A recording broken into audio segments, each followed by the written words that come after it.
Hello, I'm Alex from LearnBeachVolleyballFast.com, and welcome to this sort of a special episode about problem-solving philosophy.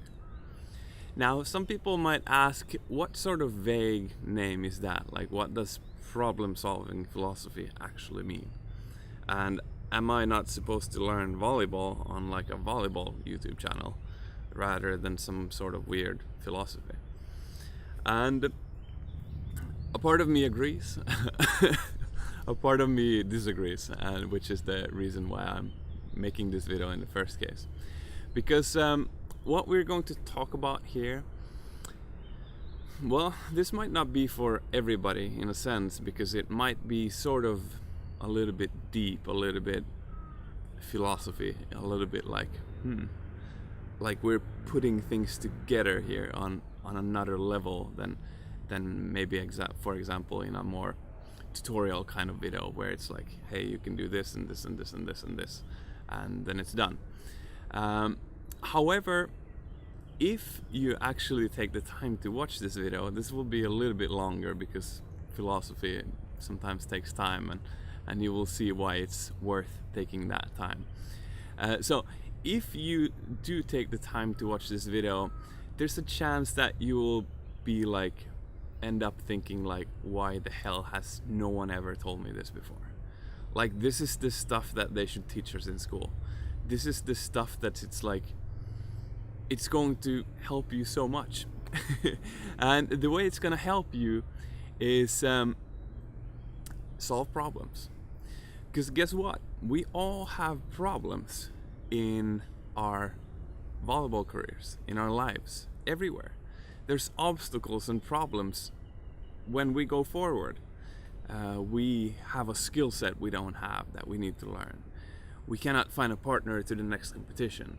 We cannot find people to play with. We cannot find people to practice with. We cannot find like-minded people that want to practice the same things as we do. We don't have a volleyball court.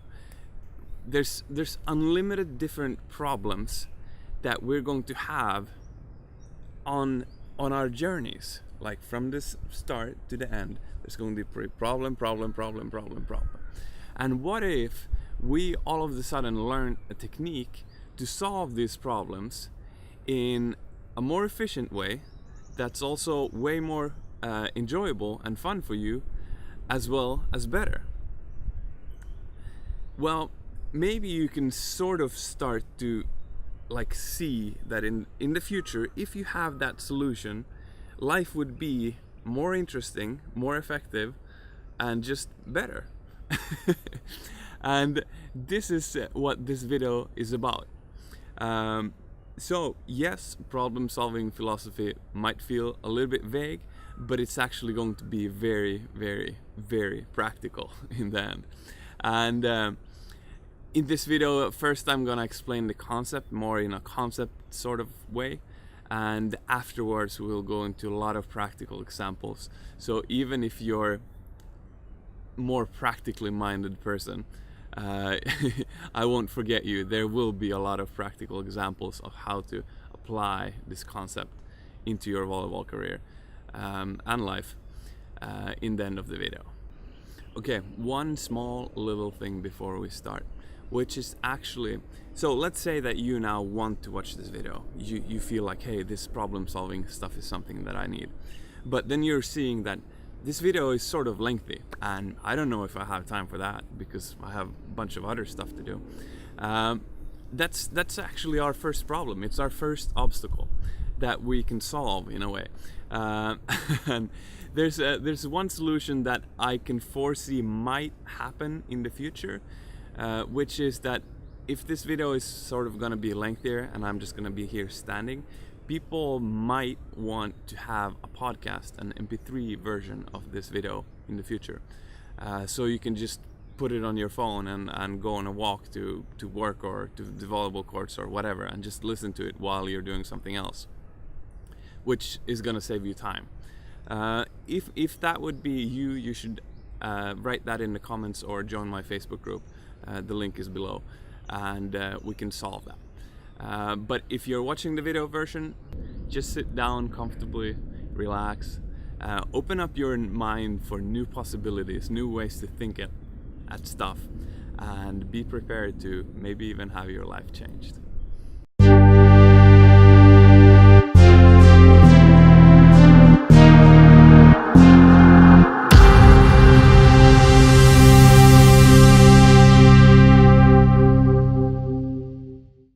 Okay, time to get started. So this will be based at first on sort of two quotes or concepts that we will then look at how they interact with each other and give implications for our lives. So the first one out of those is an Albert Einstein quote, and it goes something like this. A problem cannot be solved with the same level of thinking as where the problem came from. And we're gonna talk more about what that means in a little bit. The second one is from a book called The Lazy Way to Success by Fred Grasson. What this book said is that when you have problems that you need to solve, the solution always lies in the more subtle. And what's more subtle? You're gonna see that both of these quotes are pretty much the same quote. Because if you have a problem here, let's take a very general problem, maybe not so normal problem, but a very easy to understand problem. You have a brick wall that you need to pass, and you're just running against the brick wall, and it's like, hey, I'm a brick wall, I'm not moving anywhere. So you're gonna, like, this is the level of thinking where it's purely physical. You are a physical human being, and here's a physical brick wall, and you're just like, hey, there's a problem here because I cannot pass. Every time I try to walk into it, it stops me, and if I try to run harder into it, I get hurt. What this means is that we are on this physical level, so to say. The wall is there, you are here. It physically doesn't work. So what then happens if we physically try to solve the problem? We start running harder. We get hurt, right? So then we have physical pain all of a sudden, and we have physical injuries, and we still haven't solved the problem. So, according to the Albert Einstein quote, we cannot solve problems at the same level of thinking as where the problem arose from.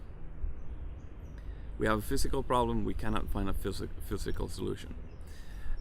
So then let's go to the Fred Grasson book, and it says that the solution is always in the more subtle. And what does subtle mean? Well, subtle means smaller, like more fine-tuned, more finesse, I guess. So one way to go from physical to more subtle, we could go to, for example, mathematical, or maybe we could get some tools. If we get some tools, we are sort of thinking at a deeper level. We're like a little bit smarter than the brick wall here. So if we go and get a big hammer, we can start hammering at the wall. After a while, the wall will give after, and we can pass the wall, right? So we are now a little bit smarter than the wall, which could be a way to solve the problem.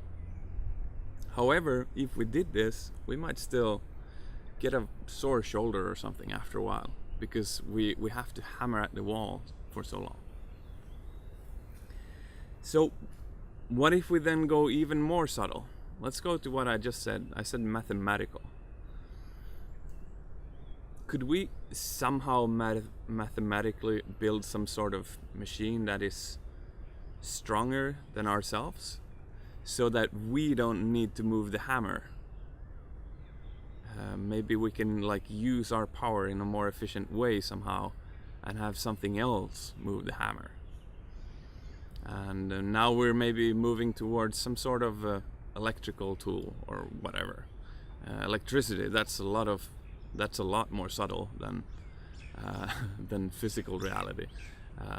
Well, we can't see electricity. I guess there's sparks and stuff, but most of the time it's just something going in these cables. I think you see where I'm going here. We're gonna tear this brick wall down, our problem of ours, and we can have many different solutions for how to get it down. And the more subtle we go,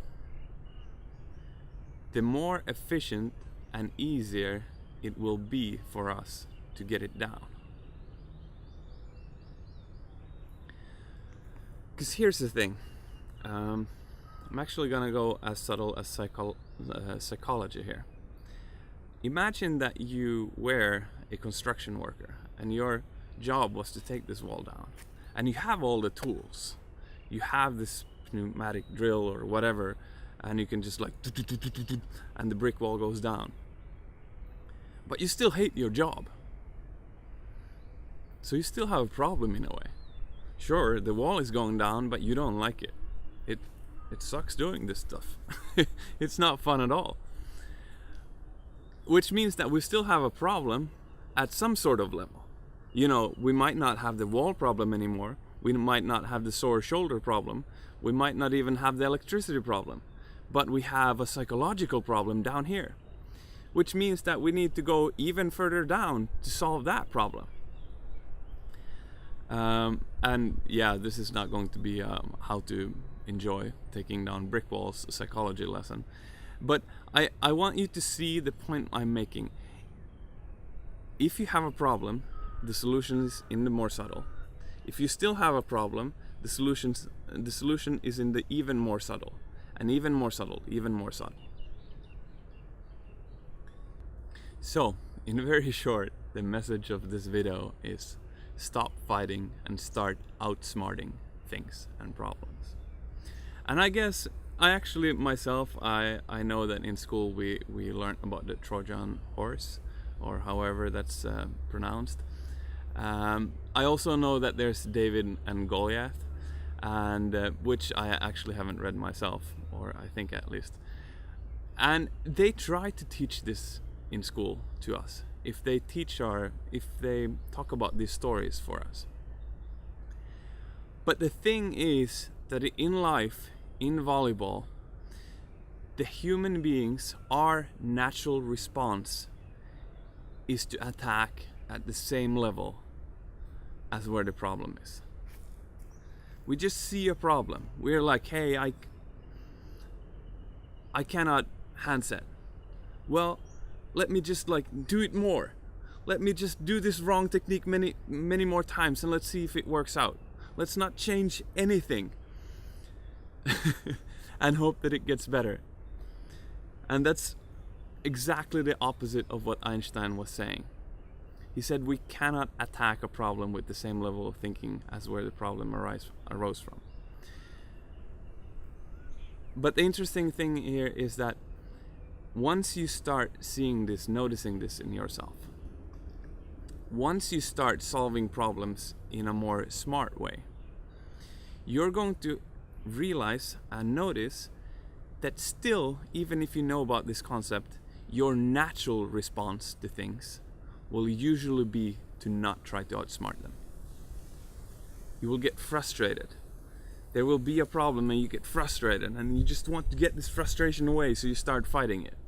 Rather than stopping and being like, there's a brick wall here. What do I do with it? I hope that makes sense. Now, there's actually 2 more concepts that I want to add into this video, and then go to some examples. However, I'm gonna go into one of them right now, and I will make the second one in a separate video after this, the week after. Because the second one is a little bit lengthier, and I think it will be sort of a good length for this video if I do one now and then some examples. So what I'm gonna add here is how to know that you are fighting your problems at the wrong level, at a too sort of a high level, not subtle enough level for your own good. And this is by an analogy of the speedometer, or maybe even the gas level meter in a car. Because if that shows that here's empty and here's full, and there's this pointer that goes, we all know that when it starts to get towards empty, we need to go to the gas station. This meter is an indicator that we need to take some sort of action. And we as human beings, actually, this is my own concept, I've come up with this myself, we have this sort of indicator within ourselves. But our indicator shows if we are solving our problems at the right level or the wrong level. And this indicator is actually happiness, or enjoyment, or lack of frustration. Let me give you an example. I used to think that learning, practicing serve-receive, passing, was super frustrating. Because I had no clear, I didn't really know what to change. I didn't really have any theories, anything to sort of go after. I was just sort of getting repetition after repetition, seeing balls go all the way except where they should go. And it was just purely frustrating. And so I didn't like it at all. I would much rather practice hitting or setting or something where I had sort of more clear goals, ideas of what I should do and stuff like that. So it was more fun for me. What this indicates is that in the things that I enjoyed practicing, I had found the more subtle levels. I was outsmarting the problem because I was understanding what's wrong and changing it. But in serve-receive and passing, I didn't know what was wrong. So the only way I could attack my problem of bad serve-receive was to attack right at it, at the same level as where it was. Just get more reps. It will just figure out. Maybe it's your vision, maybe you don't see how the flight path of the ball comes, and maybe you just need more reps, and once you have those you'll be fine. Didn't work out. So what I'm meaning here is that actually I want you to ask yourself, what parts of your volleyball, of your practice, of your career, of your life even, frustrates you? Everything in volleyball and life you find frustrating. Most probably you are attacking this at the wrong level of thinking. And once you start understanding how cool of an insight this is, because this is like the GPS over your problem solving, of your your blockages to success, to a better life, to a better volleyball career. And it shows you, it's like these red lights, here, this is fucking frustrating, go here and fix it. Go here and do some thinking, get up, solve this problem at a different level of thinking, and life will be so much better. That's basically what your internal reaction to stuff is. When you get frustrated at something, you need to dive deep into it. Understand it at a more subtle level, rather than attack it at the same level. Because if you never understand this, let's look at that. If you never understand this concept, those frustrating things will only get more frustrating. Imagine if I had never thought deeper at passing, and I would still be as frustrated when I practice passing. Well, I would probably be even more frustrated right now, because I would have practiced it for a few years and I would still be just as bad as before. Wouldn't that kind of suck? I would probably be even more frustrated than I was in the beginning. At least in the beginning I could sort of tell myself, hey, you haven't practiced this so much, of course you're not gonna know how to do this.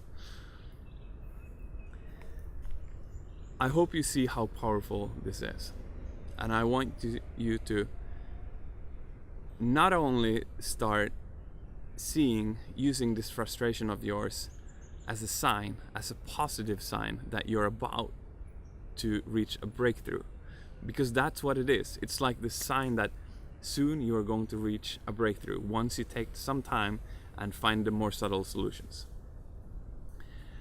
So I want you to use it that way, and I also want you to use it as sort of looking back at what has been frustrating before and using it as the map of things to conquer.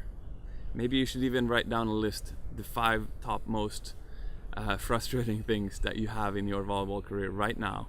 Write down those in a list, and maybe next time you have some time over, start looking for solutions at them. Okay, by now I hope that you understand these 3 concepts that I've given you and how they combine into this, again, a meta theory, again, a combination of these concepts. So it's time for some examples here. I will give you a few, and I will actually give you even more in the next video, where I will be talking about the 4th concept. But I promised you I will give you examples, and this will be practical, so here we go. And this will be in no particular order at all, no importance, less more important. It's just like examples after examples. So one that I have quite a few examples for actually is it's like this, for example, in your volleyball community or in your volleyball club or whatever. Everyone always wants to play with the better guys, right? It's always, you learn more if you get to play with the people that are better than you. And you would maybe rather not play with the people that are worse than you. So this is a problem. This is a brick wall that we can solve. And I have some interesting examples of this. My own example for how I solved this problem, or at least tried to, which was somewhat successful, is that I realized that everybody likes spiking. And everybody likes spiking on good sets. So one of my first skills that I learned was hand setting. I was practicing hand setting way before I knew how to serve receive properly or spike properly or whatever. I also realized that hand setting you can actually practice by yourself, so you don't even need to have these better than you friends to be able to practice hand setting. You can go to a basketball hoop and just like set into the hoop millions of times and learn the technique to do it. So then, after a while, I got better at hand setting, while everybody else was still bump setting and having inconsistency, more or less. I started being able to go and every now and then go with the guys that were better than me, and have just spiking practices. I would set them, they would set me. And holy shit, all of a sudden I was able to learn how to spike better, because now I could practice that with someone who could set. But see, if I had never learned to set, I wouldn't have been at those practices. So that's one little small hack, one like way to get forward quicker. And I hope you can see that it's more subtle. I wasn't nagging anyone to go and practice with me, because nagging is maybe the same level. If I just nag, like ask people like, can I practice with you? Can I practice with you? They're gonna get annoyed with me, and after a while they're just gonna flat out say no and like, don't fucking speak to me anymore. So then I have another problem, which is at the same level, and so on. Another way I saw one guy in our volleyball club solve this problem is with another skill. He's a physiotherapist. So what that means is that, I mean, volleyball players who have injuries every now and then, well, he started helping people with their injuries. And all of a sudden people wanted to reciprocate, and he was now practicing volleyball with them, and people were teaching him skills. So that's another exchange that you can do. Just get some other skill that is valuable for people that are maybe better than you, and all of a sudden you're building relationships and you're becoming friends with people, and so on and so on and so on. Actually, another player that solved this problem in a sort of fun, creative way is Ryan Doherty. Avatar, the tall American player. He he himself said that before he learned to play, he was a blocking dummy for some pro players because he was tall. So, and maybe he didn't know how to play volleyball, but he could just be a blocker. He could just jump up and block them. And so the pro players, they sort of used him, but he was building relationships. He got to know the guys, and sooner than he knew, he was practicing with them in other ways than just being a blocker. Another skill you can build, which is actually also sort of my strategy, is to learn a lot about like sports psychology. I've learned a lot about motor learning, how our bodies learn, which means that I have understood how to practice more efficiently, which is sort of what this YouTube channel is based upon. And that in itself has actually given me the possibility to add value to other people, which has given me access to sort of more players and more relationships and more contacts, which then again has accelerated my volleyball career. So that's another way that you can do it. It takes nothing except time, but it's interesting time. It's actually some of the most interesting time. So I would absolutely suggest that everybody would do that because it will both help you get more subtle solutions to learning, and it will also, that as a side effect, will give you more subtle solutions to get forward in the volleyball hierarchy. There's another problem that I had in my volleyball career, which was that I was doing a lot of vertical jump training, which means explosive training. And I'm not sure if this is the case, but I believe that if you want to become explosive, you shouldn't train endurance at the same time. Which meant that my cardio didn't get so good when, and it's still not good. My cardio is still not good because I'm still doing my explosive training. One day, a little bit later, I will start doing a little bit more cardio, so I get that up to game level. But for now, like, my cardio is still sort of weak, and that creates a problem when I play volleyball sometimes because I run out of breath. And now this is a problem because if I practice cardio, what if my vertical jumping training goes down and I'm not reaching my goals? But if I don't practice cardio, I'm losing games because I run out of breath. So this is a very real problem that I had before. Somehow I came up with a more subtle solution, which actually has temporarily solved the problem in a very satisfactional way. I realized that I'm gonna make an in-depth video about this concept here because this is a very interesting concept that can help you so much in volleyball. But for example, here I have two muscles. I have my biceps and my triceps. And if I'm gonna move my arm this way, I'm using my biceps and I'm relaxing my triceps. Look at this. I can still, now I'm a little bit tense here. I can still move my biceps, or I can still move my arm here with my biceps, but I'm still tense in the triceps. So doing this movement here when I'm tense takes a lot more energy from my body. I can actually feel my arm is fatigued now just from doing 2 reps of that. This means that there's many different ways to move my arm from here to here, and I can use different amounts of energy doing that. And the more I strain here, the more energy I need to use here to move it here, and the more energy goes to waste. So the most efficient way for me to move my arm like this would be to completely relax this, my triceps, and only use my biceps. And it would look something like that. It would be like I'm actually slapping myself because it moves so fast. Sometimes people laugh when I do that. I don't know if it's funny or not. But I hope you get the point. I actually believe that many movements that we as human beings do are naturally a little bit inefficient. Maybe we are using 70% power here and 30 here, and it looks like something like it's fast, but it's not as fast as the slap was, because we haven't learned how to properly relax the antagonist, the triceps. And this can be used in everything, but let me give you one example. Because before it was mainly my legs that were the problem, because the legs were where I trained the explosivity, and I was jumping a lot.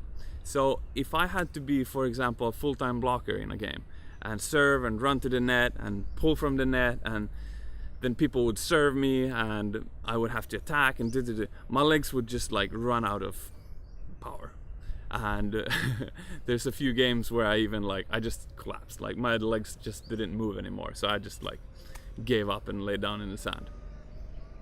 And everybody was like, hey, you need to train some cardio, like this is not good for your game. You need to actually stop doing your vertical training and do some cardio. And I was like, yeah, I know, but I still want to get my vertical up even more. Well, what happened was that I learned this concept. And I learned to move. I can show you a small little example. But like, when you run, you can actually try this yourself. When you run, you can try to only use the muscles that you're supposed to use and be sort of light on your feet. So it's very, very different to go and do heavy running, especially in sand, like where you're using a lot of force in everything you do. That's very different to like have this, I'm in flip-flops here, but which is not the perfect stuff to run in, but this light like flying motion where you just like spring off your feet, like ding ding ding. Another small tip, I feel like this helps, is to try to when you step in the sand, not like dig your foot into the sand, but like widen your foot as much as possible and lay it flat, and like so you get as much surface as possible, and then you just have this light touch on your feet. And I actually nowadays I run this as a drill. It's just a 2-minute test for people that I coach. I just tell them to run like that in the sand and feel the difference. And quite often they're like, damn, why has nobody showed me this before? Because this is way easier, a way easier way to move in the sand. You can't always do it, but for example, when transporting yourself from the serving line to the blocking position, which is just distance to be covered, it doesn't really matter how you look or whatever. When you do that, you just want to get there as fast as possible and use as little energy as possible. I found this is very helpful. And once I taught my body to move more like this, all of a sudden I have energy, and I haven't actually still done cardio. But now I've been able to play full days, game after game after game after game, without running out of energy or power. So I hope you see, again here, I had a problem at one level. The easy to perceive solution was to train cardio and pay the price of not continuing with the vertical jump training. But I was able to go more subtle. I was able to go into more like how our muscles interact with each other, how to be more efficient with your body. And all of a sudden, I can continue with my vertical jump training. I can play games without getting fatigued. And I have way more fun. And this concept in itself has helped me with a lot of other stuff, spiking, jumping, everything, which I'll talk more about in another video. Okay, that's gonna be it for this video, and I will make a second video where I will talk about the fourth concept and way more examples. You will get more examples, practical examples of how all of this work together. I hope that you have gotten some insights from this video. And at least this is how it worked for me. When I read about this concept, when I learned this concept, I was like, this is sort of interesting. Like, yeah, whatever. But when you start applying this to your life, when you actually start feeling the difference it makes when you realize that, holy shit, I just fucking solved this problem in a win-win way. Like, I thought before that the solution was to go to the gym for 1,000 hours. But I spent 5 minutes thinking about a better solution, and now all I need to do is to go 10 hours to the gym and play some volleyball and have fun. And I will have the exact same result. And you'll go like, so wait, I just spent 5 minutes to save like 990 hours? Is that real? And I had fun in the process? When those insights start sinking into you, when you start seeing and using this concept, that's when your life will change. And that's when you will know that when someone has a video called philosophy or problem solving philosophy or something vague like that, it might sound vague, but it might be very, very, very practical. I hope, at least. This has been, I can only talk from myself. This has helped my life a lot and a lot and a lot. And I'm very thankful for the people that that put these thoughts into my head. So hopefully this will do the same for you. All right, that's it. I guess the last things I want to say is, as always, if you like this video, please click the like button on YouTube, because that would help me a lot. And actually, the comments below, the comments section, feel very free to write down your current problems in your volleyball career down there, and I can even help you with come up with solutions to them, because I guess this whole YouTube channel is a problem solving YouTube channel. I'm giving you, all the videos have different examples of higher level thinking or more subtle solutions to problems that seem to be hard to solve. But it will give me ideas, and I can, if I see some question that comes a lot and I haven't made a video about that yet, maybe I will make a video about that or something like that. And I also have the Facebook group where we can have even more in-depth discussions, and I will be asking you guys this questions, and we can discuss just easier and better in there. So please join the Facebook group if you're interested in more volleyball nerdiness. I'm aiming here to be the most nerdy beach volleyball YouTube channel ever created. We'll see if I succeed with that. At least today's episode might be sort of good work on that path. And of course, you can also subscribe to the channel if you want to get notified every time I make new videos. And just as a last note, I hope that you have probably seen that this concept that I talked about today does not only apply to volleyball. This applies to life. This applies to everything we do. One of the examples I could have given would be like, you know, we're all time constrained, we're money constrained, we're happiness constrained, we're connections constrained and whatnot. And sometimes if you would have more time to read some books or whatever, well, maybe you can find these solutions to your problems, and so on and so on and so on. Now all of a sudden we're sort of at the life section rather than the volleyball section. And for example, this video I'm sort of going more towards like life stuff rather than volleyball stuff, but I want this project still to be a volleyball project. How to learn beach volleyball fast, not how to learn life fast. However, just because now is sort of unique, you sort of know how I think, and you probably see that I could talk about hours about how you can apply this concept and similar concepts to your life as well, and how that could actually, then you could have this problem solving mechanism working in an even bigger picture. I'll just say that I have another project as well, which I won't talk about here, But if you want to go and check it out and read more on the website what it's about, you can go to startwithhappiness.net, and it might change your life. It did for me, at least. All right, cool. See you later.